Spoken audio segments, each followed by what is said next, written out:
Aujourd'hui, on va parler des fameux taux CPG. Pourquoi je parle de ça? Je parle des certificats de placement garanti. C'est que ça biaise vraiment le comportement des investisseurs. Pourquoi? Parce que on sort d'une année où les marchés ont été vraiment difficiles en 2022. On a beaucoup de baisses. Donc, les gens, maintenant, ils ont de la liquidité. Mais qu'est-ce qui s'est passé? Non seulement le marché a baissé, les taux d'intérêt ont augmenté. Donc, les gens se trouvent sur une ligne de touche. Ils n'ont pas envie d'investir en bourse parce qu'ils ont perdu de l'argent l'année dernière. Puis pendant ce temps-là, qu'est-ce qui se passe? Bien, les investisseurs peuvent obtenir des taux d'intérêt sur des placements garantis émis par des grandes banques qui sont vraiment sécuritaires. Donc, un investisseur aujourd'hui, j'ai sorti des taux au moment où j'ai préparé cette présentation-là. Des taux de 1 an, 2 ans, 3 ans, c'est au-dessus de 5 %. Donc, c'est normal, c'est naturel pour un investisseur de dire mieux vaut un tien que deux, tu l'auras. J'ai de la liquidité. Je vais la placer, mais je suis sûr de faire un 5 %, un 5 écart de rendement, versus investir à bourse où on ne sait jamais ce que ça va être. Puis écoute, l'année dernière, j'ai vécu un repli. Puis un des dommages collatéraux que ça a créé, c'est vraiment, ça a un impact sur les titres à dividendes au Canada. Puis pourquoi je parle de ça, c'est qu'on l'oublie, là, mais il y a quelques temps seulement, il y avait 15 000 milliards d'obligations à taux d'intérêt négatif dans le monde. Puis au Canada aussi, on vivait dans un environnement où les taux étaient super bas. Donc, pour un investisseur qui voulait investir, il se retrouvait sur le spectrum de risque. S'il voulait vraiment un placement sécuritaire, les taux d'intérêt oscillaient à du 2 % pour les mêmes placements que je vous ai présentés. Là-dessus, il y a de l'impôt. La personne fait moins de 1 %. Après inflation, le rendement est négatif. Et là, les gens disaient, ben, je ne veux pas aller en bourse dans des titres de croissance, de quoi de trop spéculatif. Donc, à mi-chemin, qu'est-ce qu'ils se retrouvaient? Des titres canadiens de dividendes. Donc, on disait aux gens, bon, au moins, tu vas faire le dividende qui est peut-être de 4 %. Si c'est dans des comptes non enregistrés, il y a un avantage fiscal qu'on pourrait décrire par rapport à ça un peu plus tard. Et les gens étaient prêts à faire ce compromis-là. Mais là, maintenant que les taux sont au-dessus de 5 % pour certaines échéances, les gens ne veulent rien savoir de la bourse.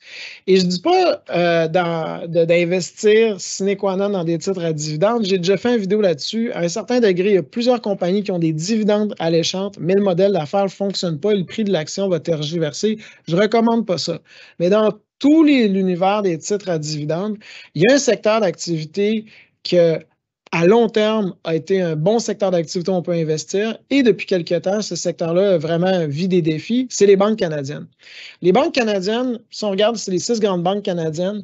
Il y en a 4 sur 6 depuis 5 ans qui ont un rendement qui est soit négatif ou presque nul. On regarde la Banque Royale, la Banque CIBC, la Banque Scotia ont un rendement négatif du prix de l'action depuis 5 ans. Puis la Banque TD a un gain cumulé de 4 % depuis 5 ans, ce qui fait que, honnêtement, son rendement, il fait du surplace. Puis, quand vous regardez ces graphiques-là, vous pouvez observer c'est la pression, la baisse des prix de l'action, ça a été surtout provoqué depuis environ 18 mois, pour les raisons qu'on connaît. Il y a une hausse drastique du taux d'intérêt. Ça va créer des enjeux au niveau de certains emprunteurs, que ce soit dans le résidentiel, dans le prêt personnel, dans le commercial. Puis aussi, on peut imaginer justement des scénarios de récession qui peuvent avoir un impact sur d'autres secteurs d'activité, par exemple dans les marchés des capitaux pour les grandes banques canadiennes. Puis combiné à ça, il faut réaliser que les banques, durant le COVID, ont fait des embauches massives. Donc, probablement, on peut anticiper peut-être des coupons à ce niveau-là. Ils vont avoir une gestion des coûts beaucoup plus dans le plan stratégique qui va être implanté dans les prochains mois par rapport à des plans de croissance. Donc, tout ce que je viens de dire, on ne sait pas si c'est parfaitement reflété dans le prix de l'action, mais ça s'est reflété, ce qui fait que ces banques-là ont fait du surplace. Par contre, un investisseur qui s'intéresse à ce secteur-là aujourd'hui, qu'est-ce que je voudrais mentionner? C'est entre autres parler de leurs dividendes parce que c'est des sociétés qui versent des dividendes, les banques canadiennes, mais ça reste que historiquement, ça a été justement un secteur qui a été relativement intéressant. Et là, j'ouvre une petite parenthèse. Il ne faut pas mélanger banque canadienne avec banque américaine. Sur plusieurs facettes, il y a des différences.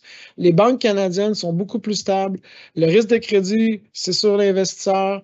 Il n'y a pas d'hypothèque taux fixe 30 ans. Les taux sont renouvelés au maximum aux 5 ans. C'est un autre modèle d'affaires.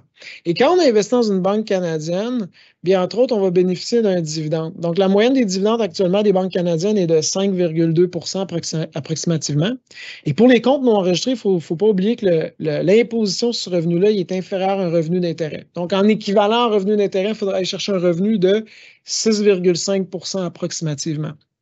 Pourquoi je mentionne ça? Ça veut dire que si quelqu'un a de la liquidité, puis il place dans un CPG ou dans une banque. Dans l'action de la banque, le capital va fluctuer, mais le revenu va être égal ou même supérieur si on prend en compte l'ensemble des facteurs, entre autres fiscaux, par rapport à un certificat de dépôt. Et quand on achète un certificat de dépôt garanti, on prête à une banque, tandis que lorsqu'on est investisseur dans une action bancaire, on est actionnaire. C'est la nuance qu'on a. Les banques, depuis 5 ans, ont fait du surplace. Mais malgré ça, si on regarde chacune des banques, chacune d'entre elles, sur des périodes longues, parce qu'on veut investir sur le long terme, ça a été des placements relativement payants, surtout quand je le compare à la moyenne du marché. Donc, première banque, je donne un exemple, c'est arbitraire. Vous pouvez faire un échantillon sur 10 ans, 15 ans, 20 ans, jusqu'à 1995. Les données historiques sont relativement similaires, pardon.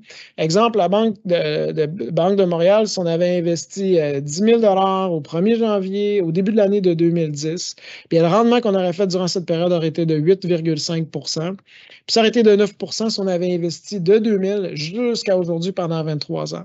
Donc, un investisseur qui aurait investi 10 000 dans l'action de la banque de BMO à l'an 2000, puis l'aurait détenu jusqu'à aujourd'hui, aurait fait à peu près 8 fois son argent. Pendant ce temps-là, ce qui est à noter, c'est que l'indice du TSX, la Bourse de Toronto, a une croissance nettement inférieure et le capital aurait multiplié par 2,5 fois plutôt que multiplié par presque 7 fois. C'est significatif.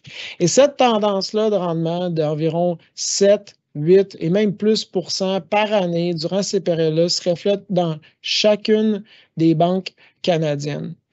La seule exception, c'est la Banque nationale, qui est la meilleure banque au Canada pour les actionnaires. Parce que quelqu'un qui aurait investi 10 000 en l'an 2000 aurait 150 000 aujourd'hui pour un rendement historique de 12 % et de 11 % depuis 2010. Mais bref, ça, c'est une petite parenthèse parce que je suis fier de travailler pour cette organisation-là. Ce n'est pas une recommandation d'achat. Mais ce que je veux mentionner ici dans la vidéo de cette semaine, c'est qu'il faut rester opportuniste. Puis des fois, les gens attendent que la situation s'améliore avant d'investir. Mais quand la situation s'est améliorée, c'est sûr que ça s'est reflété dans les prix des actions. Et là, j'ai des gens qui nous rencontrent, qui ont de l'argent en liquidité, puis c'est confortable d'être en liquidité parce qu'on a un bon taux d'intérêt ou on achète un certificat de dépôt, puis en fond, on a des taux d'intérêt alléchants. Puis je ne dis pas que ça n'a pas sa place dans son portefeuille, mais si cet argent-là devait être dédié pour être investi en bourse, puis vous n'êtes pas prêt à acheter des actions américaines de croissance, c'est correct. Il faut aussi respecter son tempérament d'investisseur. Peut-être un beau compromis, c'est d'acheter des banques canadiennes en ce moment. Et peut-être on va se retourner dans 5 ans, dans 10 ans, puis on va être très heureux de cette décision-là. Donc, l'important, c'est peut-être d'agir maintenant.